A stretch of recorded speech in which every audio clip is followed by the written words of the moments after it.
कौल और महाकौल आनंद वचनामृतम 23वां खंड।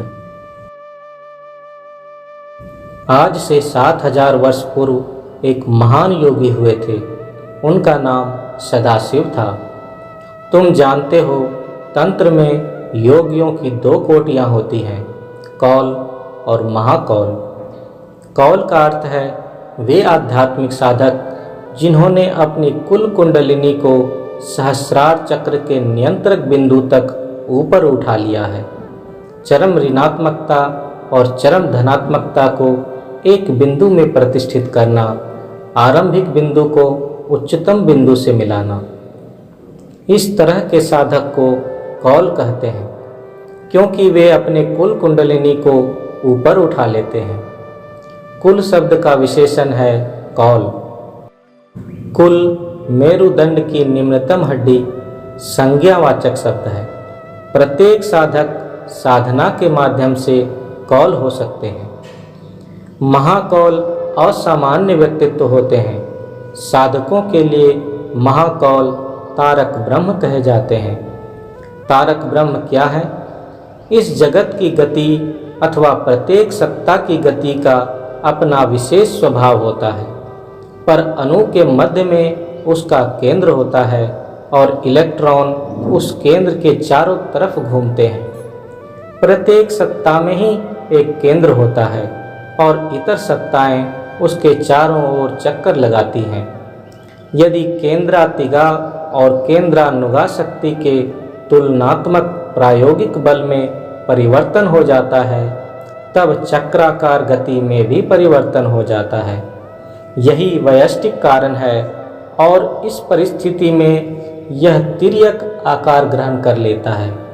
उसकी गति अनुवृत्ताकार गति हो जाती है।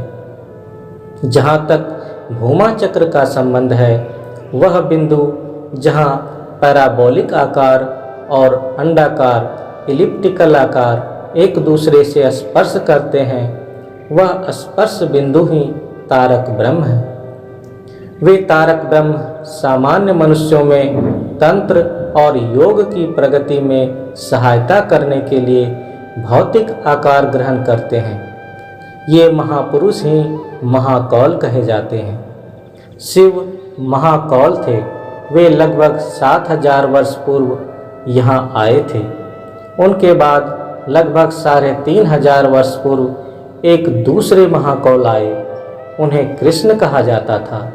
अतः शिव या सदाशिव महाकौल थे और उन्होंने सभी अभिव्यक्तियों को, सभी क्रियाओं को, सभी अभिचारों को, तंत्र के सभी रहस्यों को एक प्रणालीबद्ध रूप दिया।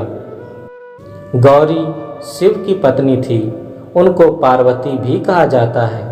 संस्कृत में पर्वत का अर्थ पहाड़ है।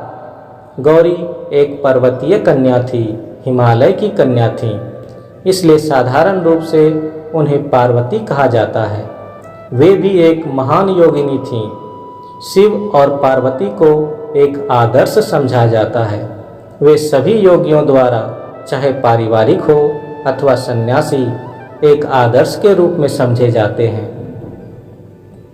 एक पारिवारिक व्यष्टि, एक पारिवारिक योगी के लिए शिव आदर्श हैं। एक स्त्री जो योगी है और परिवार में रहती है, पार्वती उनके लिए आदर्श हैं। सन्यासियों के लिए, चाहे वे स्त्री हो अथवा पुरुष सन्यासी के लिए शिव आदर्श और एक अवधूतिका के लिए पार्वती आदर्श है, गौरी आदर्श है।